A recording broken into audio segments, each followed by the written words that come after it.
Bonjour à tous, dans cette vidéo je vais continuer encore de rechercher la panne sur cette Corrado, je vais réparer encore d'autres choses. J'espère que ça vous plaira, n'hésitez pas à laisser un like si ça vous a plu et à laisser des commentaires pour me laisser votre avis ou même ce que vous en pensez.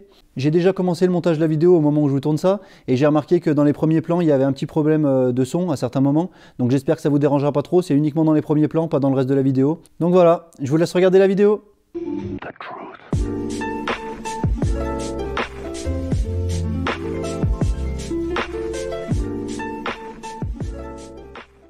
Dans la recherche de diagnostic, les défauts que j'avais notés sur le calculateur d'origine, j'avais déduit qu'il y avait plusieurs problèmes et j'étais parti sur un problème de masse commune.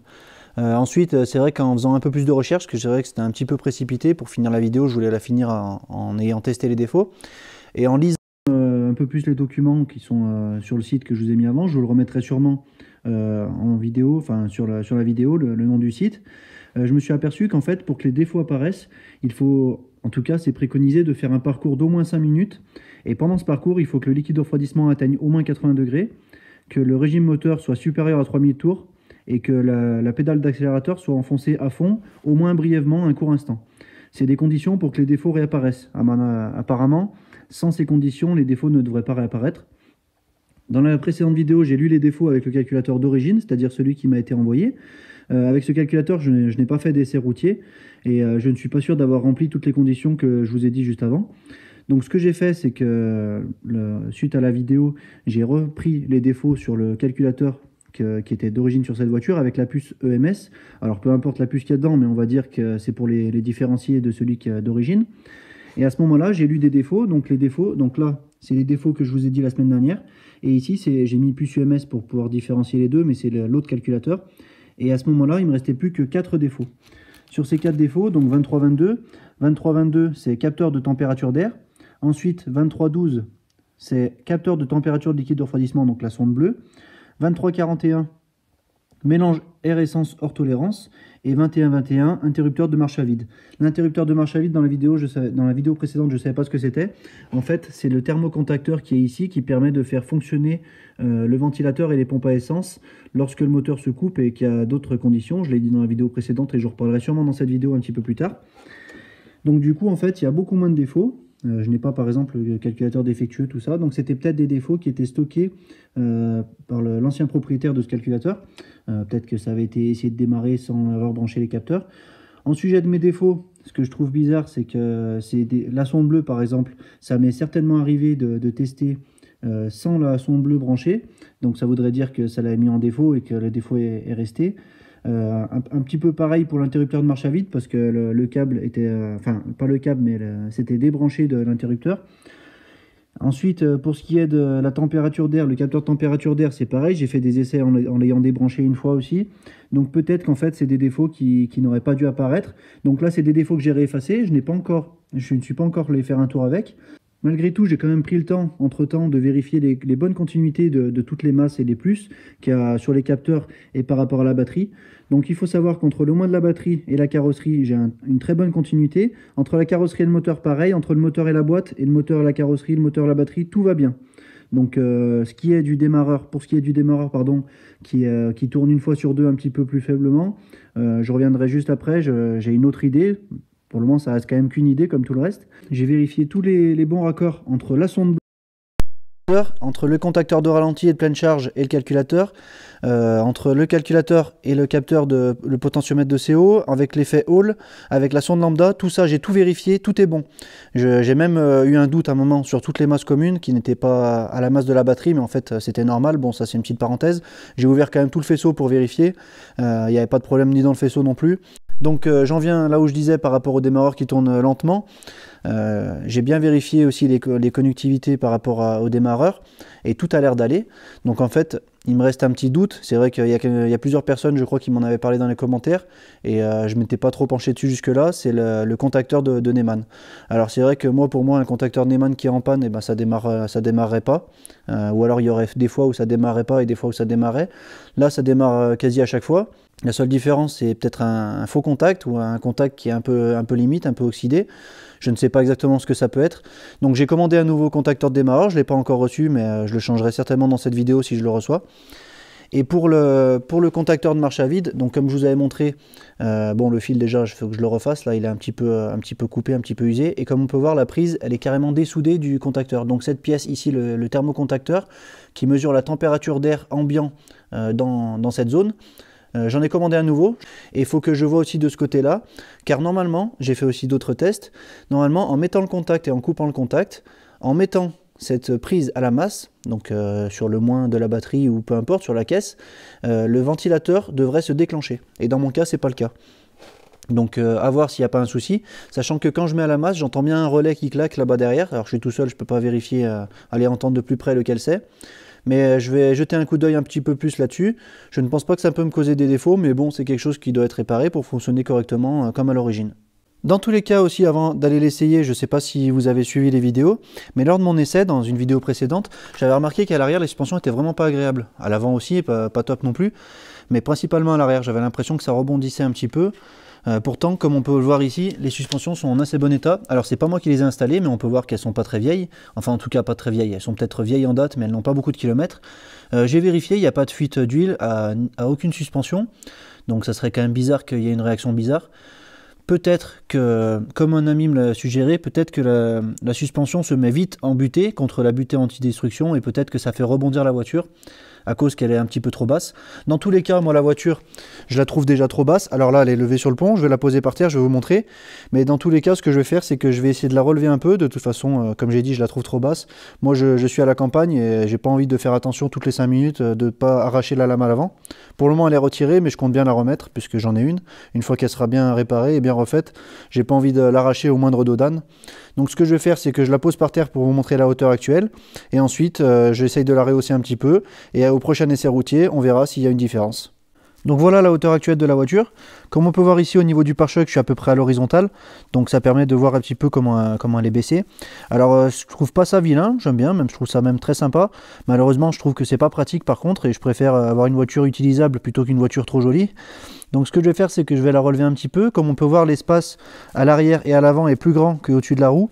Et moi ce que j'aime bien, c'est avoir une arche un petit peu, on va dire, homogène tout autour, avoir une suspension un petit peu plus relevée pour avoir un espace constant tout autour du pneu. Après ça c'est mes goûts, moi je trouve qu'aussi c'est bien plus pratique, moins besoin de faire attention dans les petites routes vers chez moi pour pas que ça touche. Donc ce que je vais faire, c'est que je vais la rehausser un petit peu. Je vais mesurer bien sûr la hauteur d'arche et pour essayer de mettre un petit peu aux quatre coins pareil. Idéalement il faudra avoir une balance pour avoir des poids, un poids bien réparti entre chaque roue. Moi j'ai pas les balances, mais ce que je vais faire, c'est que je vais le faire esthétiquement pour avoir une arche à peu près à la même hauteur aux quatre côtés de la voiture. Je vous montre aussi rapidement à l'avant, comme on peut voir elle est peut-être même encore plus rabaissée de l'avant. Donc c'est pareil, je vais la relever un petit peu et puis je vous montre ce que ça donne une fois que c'est fait. Bon voilà pour le résultat des suspensions, j'ai tout démonté quand même, les suspensions arrière, les suspensions avant, je vais vous dire juste après pourquoi. Bon là ça peut paraître haut, mais parce que je suis vraiment bas par rapport à la caméra. Si je me relève à hauteur d'homme ça paraît moins haut, ça pourra peut-être décevoir certains que je l'ai remonté autant, mais je préfère avoir un jour constant tout le tour de l'arche de roue. Je trouve que ça fait un petit peu plus cohérent, et puis comme je disais, pour les petites routes de la campagne, c'est beaucoup moins inquiétant de rouler sans penser qu'on va toucher quelque chose en dessous. Donc pour information, j'ai relevé de 3 cm à l'arrière, j'ai rééquilibré de chaque côté parce que c'était pas tout à fait juste, et à l'avant j'ai relevé de 4 cm. Alors l'avant est toujours 1 cm plus bas par rapport à la hauteur de l'aile ici. Donc voilà le résultat à l'avant, c'est pareil, j'ai à peu près un jour tout autour de l'arche de roue qui est à peu près égal. Bon, pour information, il n'y a pas le capot, je pense pas que ça va la redescendre de 2 cm non plus, mais je pense que ça jouera peut-être de quelques millimètres. Et puis peut-être qu'il faut que ça se tasse aussi, je sais pas, à voir. J'ai aussi assoupli un petit peu la suspension à l'avant, à l'arrière un tout petit peu aussi. Et ce que j'ai fait, c'est que j'ai supprimé les butées caoutchouc qu'il y a dans les suspensions. Alors pourquoi j'ai fait ça? Déjà parce qu'on me l'a conseillé, c'est vrai que j'aurais pas forcément eu l'idée de le faire. Et pourquoi on m'a conseillé ça? C'est parce qu'en fait le débattement de la suspension, une fois que la voiture est posée au sol, était très léger, principalement à l'arrière. Donc ça c'est les caoutchoucs de l'avant, je les ai enlevés aussi, c'était peut-être un peu moins important, on voit parce que la tige est un peu plus grosse. Et à l'arrière c'est vrai qu'il me restait peut-être 3-4 cm de tige de vérin. C'était pas par rapport à la hauteur, parce que les suspensions que j'ai, elles se règlent différemment entre la hauteur et on va dire, et le ressort. Et du coup, quand je prenais des grosses bosses, à mon avis, ça venait taper contre le caoutchouc. Comme je disais, j'y avais pas forcément pensé, mais c'est vrai qu'on m'en a parlé. Et donc du coup, je les ai enlevés. Et puis demain, lorsque j'irai faire un autre essai, je verrai bien la différence, mais je pense que ça pourrait y jouer, je pense que ça pourrait être que mieux. En démontant les suspensions, j'ai vu qu'elles n'étaient pas très abîmées, elles n'ont pas de fuite, elles sont encore en super état, donc je pense pas qu'il y ait vraiment un problème à ce point-là. Comme je disais, j'ai assoupli un petit peu, et puis on verra le comportement demain. Aujourd'hui, j'ai aussi reçu le contacteur de Neumann. Alors, c'est pas vraiment un modèle origine, il me semble qu'ils sont blancs d'origine. J'en aurais bien pris un d'origine. Bon, c'est un peu plus cher, mais c'est pas non plus excessif. Celui-là, ça vaut à peu près 7 euros, on va dire. C'est du neuf, hein, bien sûr. Un origine, j'ai vu que ça valait à peu près dans les 40 euros. Le problème, c'est que c'était pas disponible tout de suite. Il fallait attendre au moins 2 semaines pour un origine. Donc, bon, j'ai opté pour celui-ci. Et puis, on verra déjà si ça fait une différence. J'ai aussi pris la petite vis qui se met là. C'était juste 1 euro. Donc, je me suis dit au cas où je foire l'autre. C'est une toute petite pièce, elle n'est pas très compliquée à installer une fois que tout est démonté. Par contre, il faut démonter pas mal de choses. Et je vais vous filmer tout ça, je vais vous montrer tout ça. Donc, c'est une pièce qui se trouve derrière le Neumann. Le Neumann se trouve devant ici et tourne en même temps que la clé là-dedans. Et derrière, c'est branché électriquement. Donc, c'est parti. Je vais démonter déjà le volant. Je vais déjà commencer par démonter le volant, les plastiques autour du volant. Et puis ensuite, on se reprend et je vous montre ce qu'il y a d'autre à démonter pour pouvoir poser cette pièce. Voilà, j'ai retiré le volant, les commodos, que j'ai débranché bien sûr, on voit en dessous. Maintenant il me reste cette bague à sortir, alors c'est un petit peu compliqué pour la sortir, soit on met l'écrou, on tape pour faire entrer la colonne, soit on prend un extracteur, on le met derrière. Je vais essayer déjà de le faire avec l'extracteur, dans tous les cas je pense pas filmer en même temps, c'est un peu compliqué, et puis je sais pas si c'est bien intéressant. Ensuite il faudra démonter cette vis pour sortir tout le bloc. La pièce est vraiment là derrière, donc c'est le plastique qu'il y a derrière qui est enfoncé un petit peu dans le métal. Il y a une vis qui le tient par en dessous, donc il n'y a pas le choix de tout sortir. Donc c'est parti, je me débrouille pour enlever cette bague, le ressort, ensuite la vis pour enlever tout le bloc, et puis on se retrouve un petit peu après. Et voilà, une fois le bloc Neumann enlevé, il est là. Et du coup, la pièce que j'ai à changer, elle est à l'intérieur ici. Et comme on peut voir ici, il y a une petite vis qui était inaccessible sans enlever cette pièce. Donc cette vis, je l'ai achetée neuve au cas où je la foire, mais bon, apparemment, elle est en bon état. Ce que je disais, c'est que voilà, la pièce, elle est blanche à l'intérieur, donc ça a l'air d'être une pièce d'origine. Je vais la démonter et on regarde tout ça. Voilà la pièce à droite, une fois sortie, donc elle est blanche. J'imagine que c'est une pièce d'origine, j'en suis pas sûr. En tout cas, l'autre, celle que je vais remplacer est noire. Elle est bien sûr en meilleur état. Comme on peut voir, elle était un petit peu fendue ici, un petit peu cassée. Au milieu, c'est un petit peu déchiqueté. Ici, on peut voir qu'il y a une tige qui pousse à l'intérieur. J'ai l'impression qu'elle est manquante ici, ou alors qu'elle n'y est plus. Bien sûr, je ne vais pas l'ouvrir tout de suite. Je vais d'abord tester l'autre. Je vais d'abord monter le nouveau. De toute façon, maintenant que j'en suis là, je vais monter le nouveau. Je vais tout remonter, je vais faire un essai. Je verrai suivant comment ça fonctionne, parce que si ça ne fonctionne pas du tout, je ne veux pas que la voiture reste bloquée non plus, donc je pourrais éventuellement remettre l'autre. Et puis si ça fonctionne avec celui-ci, on ouvrira celui-là pour voir l'état à l'intérieur. Bon voilà, tout est remonté. Alors pour ce qui est du fond de compteur rouge, enfin du fond de compteur, du contour de compteur rouge, même tout ce qui est en rouge ici, je l'avais dit dans une ancienne vidéo mais ça fait longtemps, ça ne restera pas, je vais remettre en noir d'origine, j'ai déjà les pièces, mais c'est juste pour une précision. Donc voilà, j'ai déjà réessayé pour avouer, pour voir si ça redémarrait un petit peu mieux. C'est vrai que le démarreur avant était un peu plus lent et maintenant on va voir comment ça fait.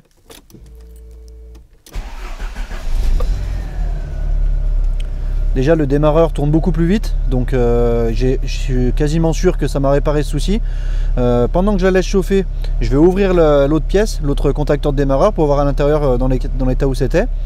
En attendant, en parallèle, je la fais chauffer. Bon, je vous épargne ça bien sûr en caméra, et quand elle est chaude, on se retrouve devant et on voit si ça fait une différence au niveau du ralenti et des micro-coupures.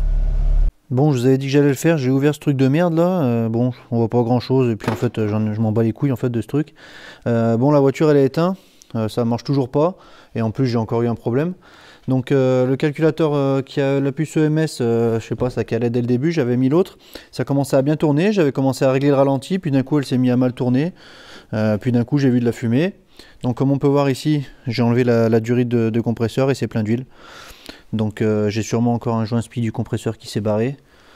Ben maintenant, va falloir ressortir le compresseur, le réouvrir, voir à l'intérieur ce qui s'est passé encore une fois. Et puis ainsi de suite, recommencer sans cesse les pannes les unes après les autres. Donc voilà, je vous tiendrai au courant pour la suite. Bon voilà, j'ai rouvert le compresseur et en fait le joint spi qui a sauté, c'est encore le même, c'est celui-ci. Donc c'est celui qui, donc là la spirale est à l'envers, elle se monte comme ça, c'est celui qui est dessous sur la spirale centrale. Alors là il n'est pas sorti autant, comme on peut voir il est un petit peu abîmé. Là on est vendredi soir, je vais pas pouvoir en avoir un tout de suite et j'ai envie de faire des tests, donc je vais le renfoncer. De toute façon je m'attends à ce qu'il ressorte parce que c'est déjà la deuxième fois, il y a certainement un autre problème. Alors pourquoi il sortirait ce joint? La durite d'arrivée d'huile est neuve, donc normalement il n'y a pas de souci. La pompe à huile a été contrôlée, mais bon, est-ce qu'il y a une surpression d'huile? Est-ce qu'il y a eu un mauvais remontage? Je ne sais pas. Pourquoi c'est pas ce joint qui pète? Pourquoi c'est pas le premier joint à l'arrivée d'huile qui pète? Peut-être que l'huile passe là-dedans, elle arrive dans cette partie, donc l'huile passe à l'intérieur de l'axe. Elle arrive par ce petit trou, lubrifie le roulement qui est ici, et ensuite repart par ce petit trou pour arriver de l'autre côté de l'axe et ressortir par la sortie d'huile qui est ici. Donc, pourquoi ça serait le joint du milieu et pas les autres qui pètent? Peut-être qu'il y a une surpression d'huile au centre, c'est-à-dire peut-être un bouchon entre ce petit trou et la sortie. Mais bon, vous avez vu dans la vidéo du compresseur, si vous suivez, que j'avais entièrement tout nettoyé, j'avais tout soufflé, j'avais vérifié. Bon, bien sûr, je ne vous ai pas tout montré non plus. Là, j'ai quand même revérifié encore une fois, j'ai mis un chiffon devant pour être sûr, pour pas que ça me gicle à la gueule. J'ai mis une soufflette ici, comme ça. Je l'ai bien compressé pour pas qu'il y ait de fuite. J'ai soufflé dedans.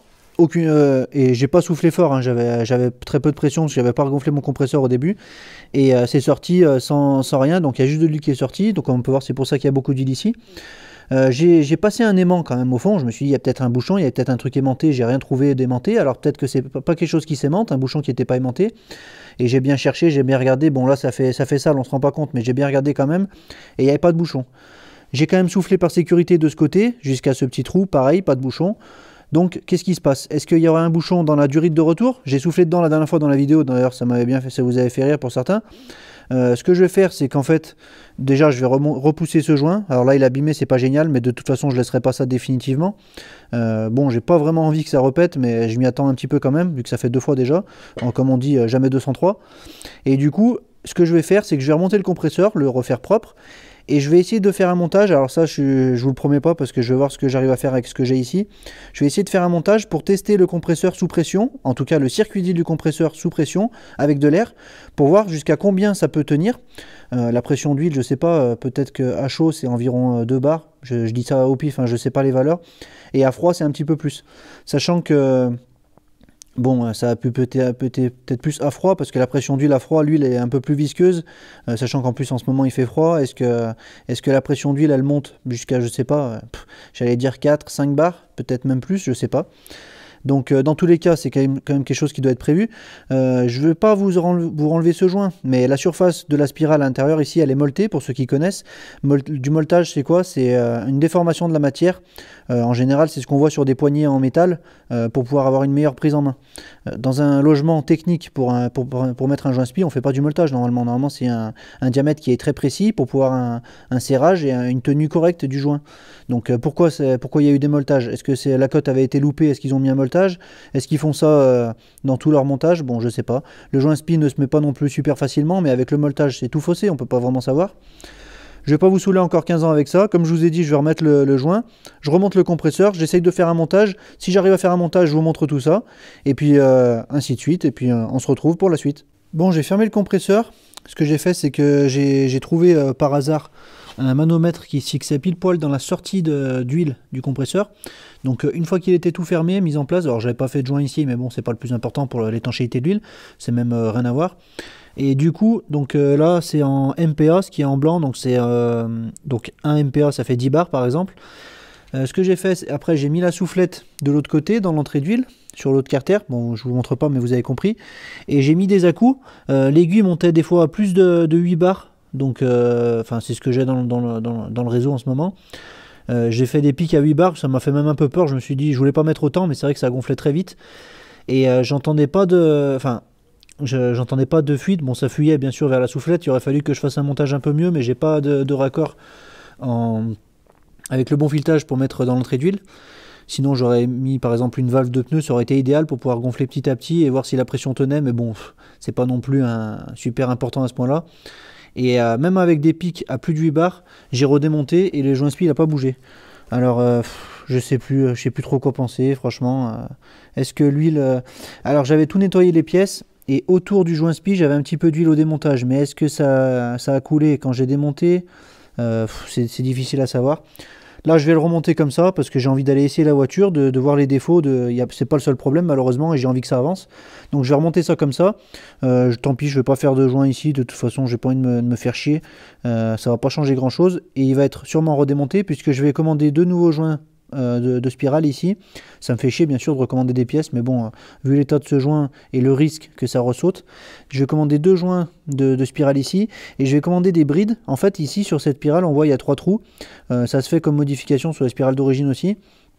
Mais il y a 3 taraudages, je crois que c'est du M3, de chaque côté de la spirale. Et après, il existe des brides, donc c'est une tôle qui fait un cercle en fait et qui se met là, avec 3 petites vis M3 qu'il faudra bien sûr bien serrer et bien coller, parce que même coller au maximum, parce qu'il ne faudrait pas qu'une petite vis elle se barre, sinon c'est la catastrophe. Donc je vais commander ce kit de brides, 2 nouveaux joints. J'espère les recevoir bien avant avoir un nouveau problème. Mais bon, comme ça je le remonte dans l'état.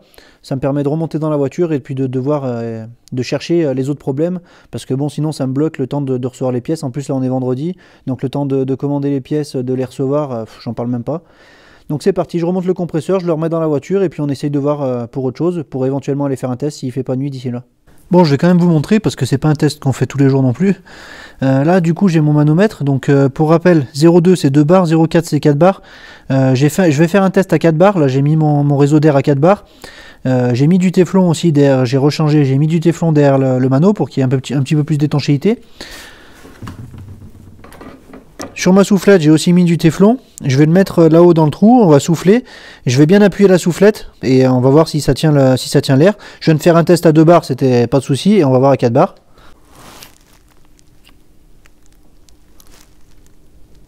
Voilà. Donc là, ça bouge pas du tout. Bon, là, la pression lâche, mais ça vient d'en haut vers la soufflette. Voilà. Est-ce qu'on ferait un test un peu plus gros? Je vais réfléchir et on se reprend tout de suite. Bon, deuxième essai, j'ai mis un petit peu plus de 6 bars, c'est ce qui devrait correspondre à un maximum de pression d'huile, on va dire à froid, sur ces moteurs. Ça monte rarement au-dessus normalement, donc on va voir déjà si ça tient à cette pression. Si ça tient à cette pression, ce sera déjà bon signe. Donc on va voir ça tout de suite.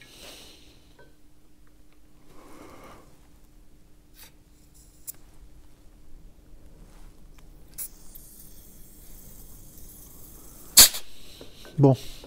J'ai entendu la pression qui fuyait surtout vers la soufflette. Je vais refaire un deuxième essai sans la caméra et puis je vous tiens au courant. Bon, j'ai enlevé la caméra pour un peu plus de place. J'ai remis du téflon bien comme il faut sur la soufflette. Et bon, ça tenait bien comme il faut la pression, entre 6 et 7 bars. Donc pas de souci de ce côté-là. En tout cas pas pour le moment. C'est vrai que je suis un peu confus, comme on pourrait dire.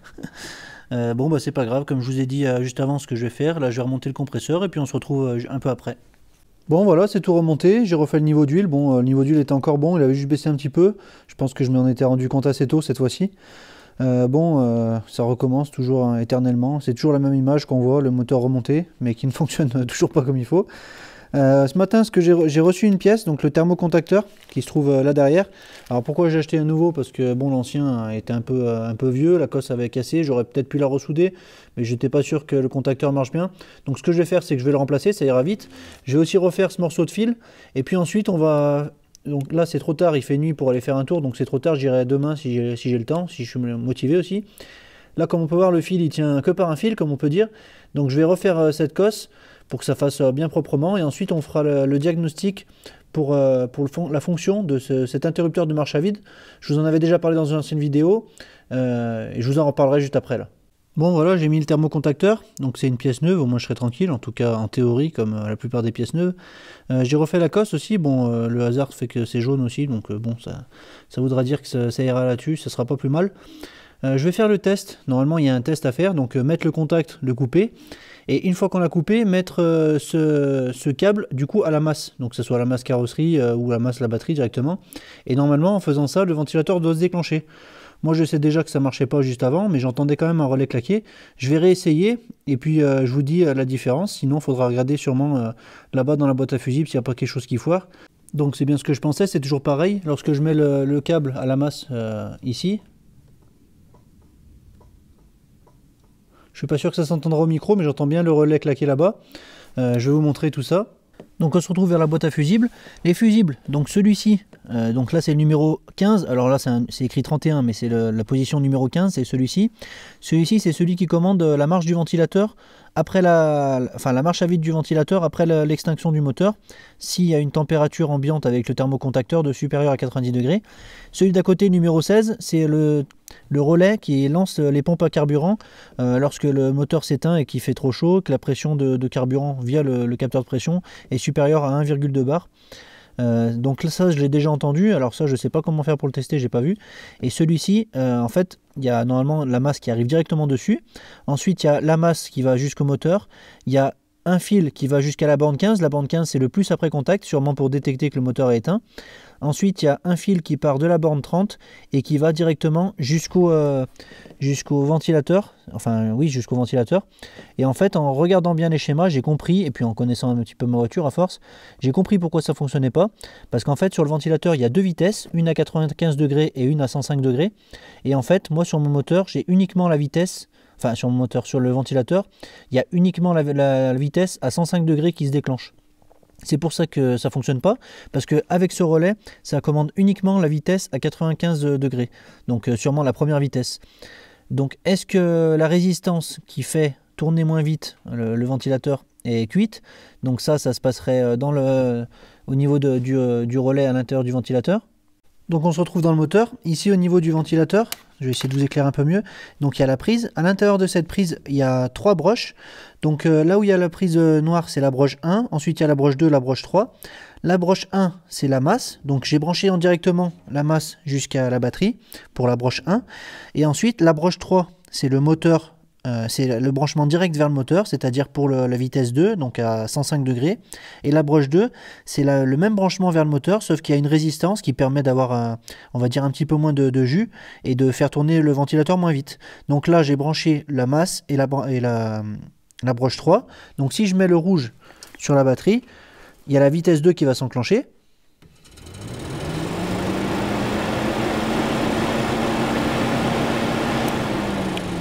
Voilà, et du coup pour essayer de brancher, donc si je branche sur la prise du milieu, la borne 2, normalement je devrais avoir la vitesse 1 qui doit s'enclencher. Et là je vais mettre sur le rouge.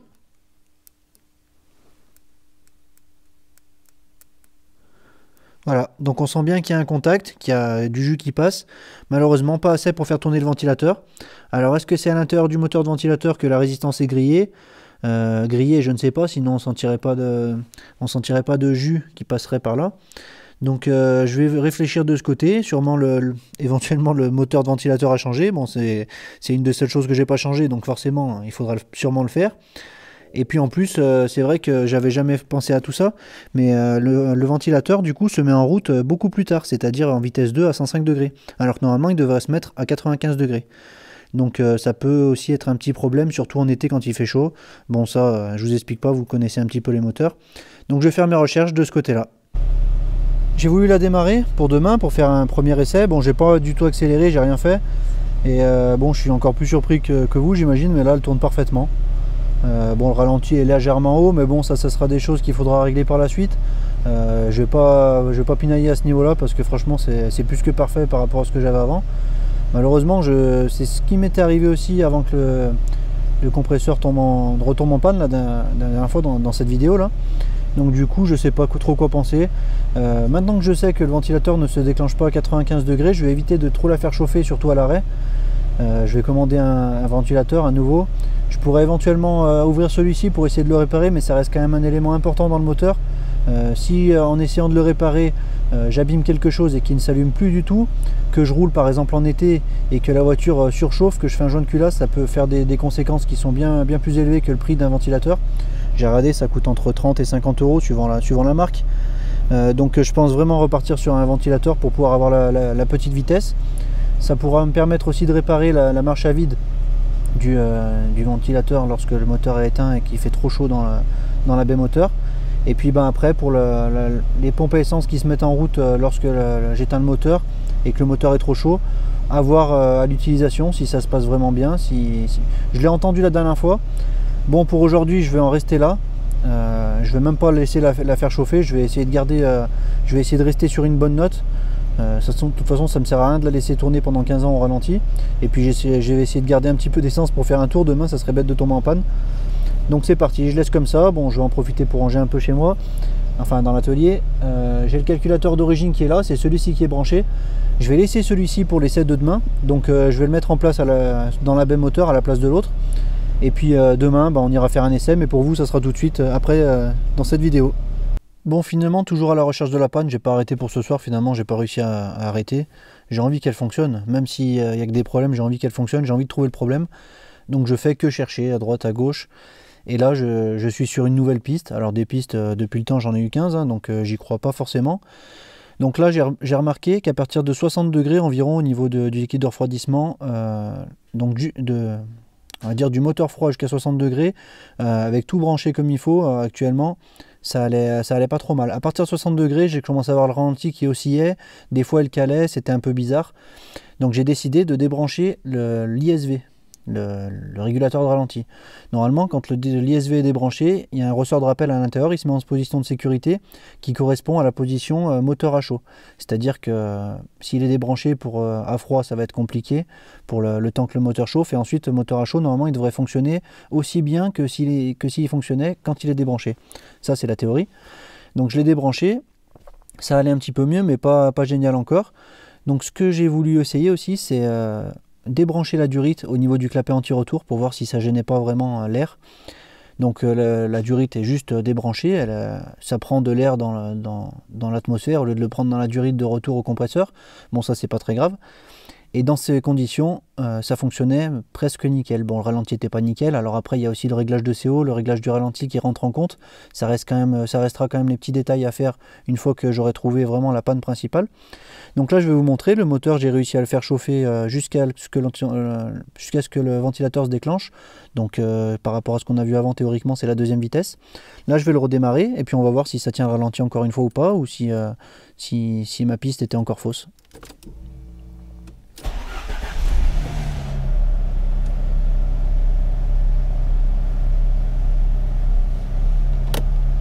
Donc je vais quand même laisser allumer, je vous laisse un petit peu de temps, désolé, je parle en même temps pour que ça habille un peu. Donc voilà, encore une fois la piste elle n'est pas aussi bonne que je pensais, parce que ça recale. Je vais réessayer une deuxième fois, mais juste avant j'ai essayé et la voiture n'a pas calé de tout le long. Donc en fait, c'est le problème, c'est que le problème est aléatoire en fait. Si j'accélère un petit peu... Voilà, si j'accélère un petit peu, et il y a 2 secondes, ça allait très bien. Donc je sais plus, je sais pas, bon ça j'en suis toujours au même point. Donc j'irai faire un tour demain, et c'est pour voir un petit peu les défauts que ça me donne au boîtier de défauts, et puis on verra ensuite à ce niveau-là. Ah, je sais pas si vous entendez, j'en profite de filmer. Il y a les pompes à essence qui se sont mis en route après la coupure du moteur. Donc le ventilateur aurait dû se mettre normalement en route, mais vu que la vitesse 1 ne marche pas, donc on verra ça quand j'aurai pu changer le ventilateur. Donc je récapitule en montrant, les meilleurs résultats que j'ai eu jusqu'à aujourd'hui, c'est dans ces conditions, donc c'est-à-dire avec l'ISV débranché. Alors jusqu'à 60 degrés, cet ISV ça va super bien. Alors à savoir pourquoi, est-ce que c'est peut-être pas l'ISV, hein, mais en tout cas je vous dis les meilleures conditions que j'ai réussi à avoir, sachant que j'ai testé pas mal de choses quand même depuis le début. Donc avec l'ISV débranché et aussi débranché du clapet anti-retour, parce qu'avec le clapet anti-retour des fois ça buguait un petit peu. Donc pour éviter d'avoir ça en suspicion, c'est débranché. Donc là comme on peut voir ça va direct. Alors il n'y a aucun changement au niveau de l'arrivée d'air, puisque de toute façon sinon ça se fait directement dans le tuyau de retour qui aussi a un accès à la boîte à air, donc directement à l'extérieur. Donc ce que je vais faire, c'est que je vais essayer de trouver quelque chose. Alors je sais pas si j'ai quelque chose pour essayer quand même de mettre un tube à la place de cette pièce. Normalement il y a une personne qui va m'envoyer une durite d'origine que j'essaierai de lui acheter. Je vais m'arranger avec la personne, je vais voir. Il devrait aussi m'envoyer un ou plusieurs ISV, donc ça me permettra d'en tester d'autres. Et éventuellement je crois aussi un allumeur. Bon après tout ça, ça sera à voir dans une prochaine vidéo, bien sûr je ne veux pas parler trop vite, mais c'est des choses que, c'est pas que je veux pas les acheter, j'aimerais les acheter si je suis sûr que c'est ça, je voudrais les acheter. Le problème c'est que d'acheter une pièce et puis une autre et puis de les essayer, déjà c'est usant mentalement, et en plus financièrement ça aussi, ça a un coût forcément. Donc ce que je vais faire, c'est que pour demain, je vais absolument essayer d'aller faire un essai pour faire réapparaître des défauts. que je puisse éventuellement relire pour voir s'il y a quelque chose qui ne va pas. Parce que bon, tous les défauts que j'ai lus jusqu'à aujourd'hui, je ne sais pas s'ils étaient déjà présents avant. Je ne sais pas s'ils étaient là à cause des essais que j'ai faits en débranchant des sondes pendant peut-être que les conditions pour afficher les défauts étaient là. Bref, j'espère que vous m'avez compris. Je voudrais aller faire un essai demain pour afficher des défauts, s'il y en a encore. Là, actuellement, ils sont effacés dans les deux calculateurs. Ce que je voudrais faire, c'est installer ce calculateur, parce qu'il a une réaction qui est un petit peu meilleure. Bon, tout ça, je verrai encore après. Donc, je vais mettre ce calculateur à la place de l'autre dans la baie pour pouvoir rouler tranquillement. Je vais essayer de trouver un tube pour remplacer le clapet anti-retour et le mettre ici. Comme ça, même si j'ai une fuite d'huile ou quoi, ça ne m'en foutra pas partout dans le moteur. Bon... Vous avez aussi compris, je pense, à ce niveau-là. Donc on se retrouve demain, j'essaye d'arranger tout ça. Et puis on se retrouve demain pour l'essai, mais pour vous, c'est tout de suite. Bon, j'espère que vous m'entendez bien, c'est parti pour l'essai. J'ai déjà sorti les véhicules derrière. J'ai aussi vérifié qu'il n'y avait pas de code défaut avant d'aller faire un tour, donc c'était le cas. Il me restait des défauts, donc il me restait le défaut de la sonde bleue qui est réapparu. Le défaut mélange air-essence hors tolérance, 2341. La sonde bleue c'est le 2312 et il en restait un autre, c'est le 2121 capteur de marche à vide. Alors pour l'interrupteur de marche à vide par contre, donc l'interrupteur de marche à vide c'est un petit peu normal puisque c'est la pièce que j'ai remplacée un petit peu avant dans la vidéo. Elle était débranchée donc c'est normal que sûrement ça mettait une erreur. Je pense que c'est possible qu'elle disparaisse. Les défauts je les ai effacés avant d'aller faire le tour. J'avais aussi la sonde bleue, ce qui est bizarre c'est que je l'ai changée, elle est neuve et je l'ai pas débranchée depuis la dernière fois. En tout cas, j'ai pas laissé tourner le moteur sans qu'elle soit débranchée. Donc je trouve ça un petit peu bizarre à voir de ce côté-là, on verra par la suite. Et puis pour le mélange air essence hors tolérance, je sais pas vraiment ce que ça peut signifier. Ça peut être un problème du capteur de potentiomètre CO, mais pourtant je l'ai mis à 500 ohms, ce qui peut être à peu près standard, donc c'est bizarre que ça soit hors tolérance. Je pense que ça serait quand même à peu près dans les tolérances, même si c'est pas réglé au top. Bon, c'est pas grave, je vais aller faire un tour. J'ai remarqué aussi que j'ai le voyant ABS qui commence à clignoter. Alors j'ai toujours la pompe ABS qui fonctionne lorsqu'il y a le contact, tout ça. La seule chose que j'ai fait, que j'ai touché au niveau de l'ABS, c'est le capteur droit que j'avais débranché le temps de refaire le faisceau, que j'ai rebranché depuis. Alors j'espère qu'en faisant des tours de roue ça va s'enlever, on va voir ça tout de suite. Donc c'est parti, je vais faire un essai. Je vais pas trop prendre le temps de la laisser chauffer plus de 60 degrés avant d'aller faire un tour, ça m'évitera d'avoir du mal avec le ralenti. J'ai enlevé les défauts, j'ai rebranché tout ce qu'il y avait à brancher. Je veux pas faire d'essai avec le régulateur de ralenti débranché, même si ça serait mieux, comme je l'ai dit avant dans la vidéo. Mais je veux que le défaut, idéalement, il apparaisse dans cette vidéo, enfin en tout cas dans cet essai. Donc c'est parti pour l'essai, et puis on se retrouve un petit peu après, je vous parlerai sûrement un petit peu en roulant.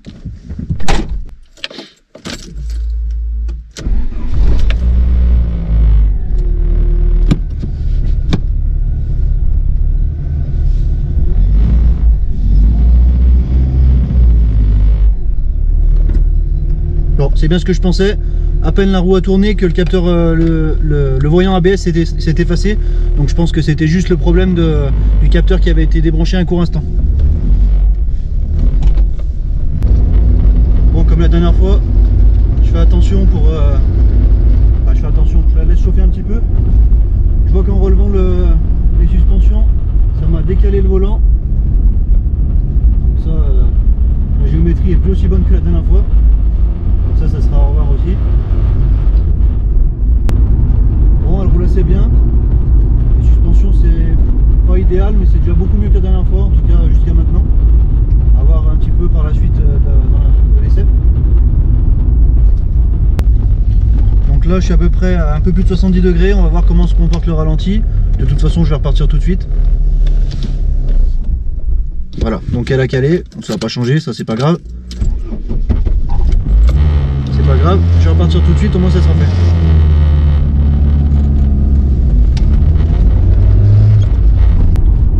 Bon, j'ai essayé un petit peu d'accélérer. J'ai vu que la pression montait jusqu'à 0,6 bar, elle s'arrête là. Il faut savoir que là pour le moment le clapet anti-retour est supprimé.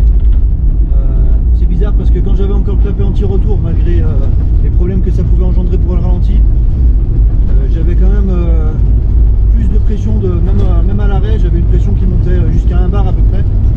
Donc est-ce que la suppression du clapet m'empêche de monter un petit peu plus haut en pression de suralimentation? Ça sera à voir avec les prochains essais dans la prochaine vidéo mécanique.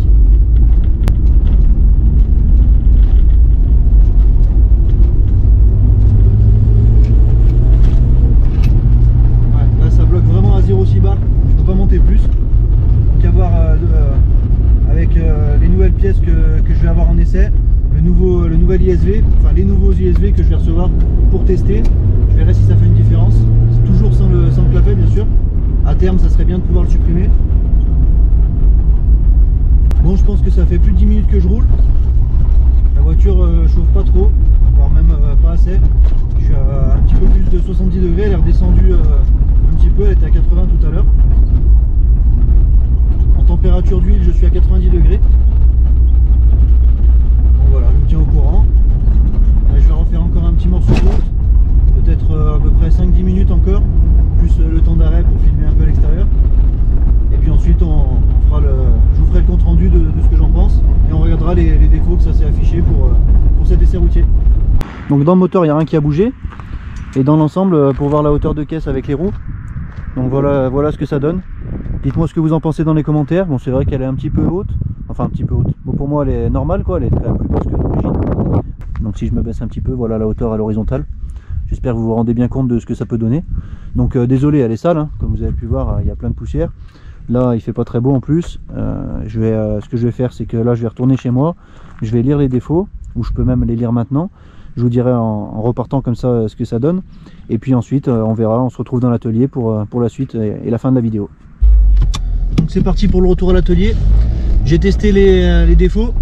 Donc il n'y a plus qu'un seul défaut qui apparaît, c'est le 21-21, interrupteur de marche à vide.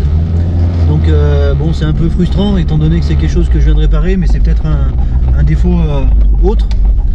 J'ai vu sur les forums qu'il y avait beaucoup de personnes qui avaient ce défaut sans forcément pouvoir le réparer et qui n'amenaient pas forcément de symptômes de défaut. Donc bon, pour celui-là, ça sera, on verra de côté. Il reste quand même le doute de changer le ventilateur pour que la petite vitesse puisse fonctionner.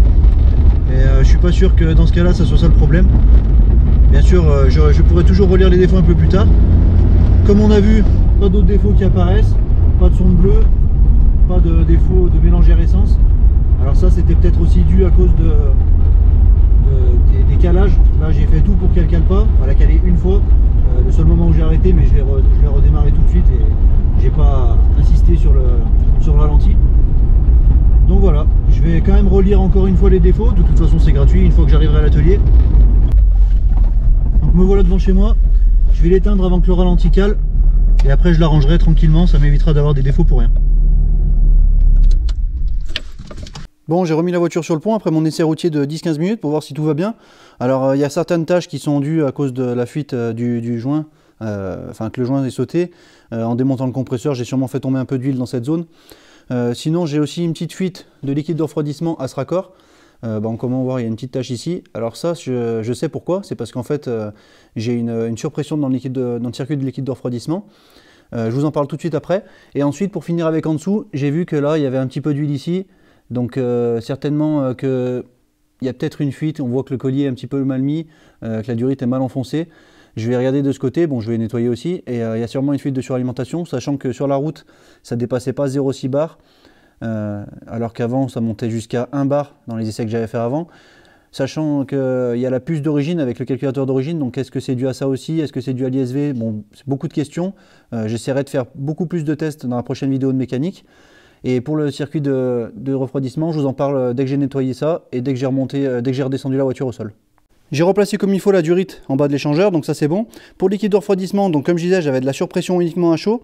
Lorsque j'ouvrais le bouchon pour enlever la surpression, que je le remettais, même si le moteur continuait de tourner, la surpression ne revenait pas. En fait, cette surpression, elle est due, à mon avis, à l'expansion de l'eau. Enfin, le liquide de refroidissement chauffe. En chauffant, ça fait de la surpression. Le joint de culasse, il est neuf, donc je suis pas sûr, mais je pense pas que ça soit ça. J'ai enlevé le système de surpression, donc ça peut pas être causé à cause de ça non plus. Le Calor Style est neuf, il peut être en panne, mais je pense pas que ça créerait ce genre de souci. Peut-être, mais j'en suis pas certain. J'ai changé le bouchon, j'ai déjà mis celui d'origine qui était noir. Celui-là, c'est un bleu qui est neuf. Alors, il n'est pas de chez Volkswagen, c'est un, je me rappelle plus quelle marque c'est peut-être un Febi. Donc, avec les deux bouchons, ça réagit pareil. Et le bocal est neuf. Et donc, du coup, malheureusement, j'ai jeté celui que j'avais avant, parce que vu qu'il était dégueulasse, je pensais pas le réutiliser. Si je l'avais pas jeté, j'aurais pu le remettre pour essayer.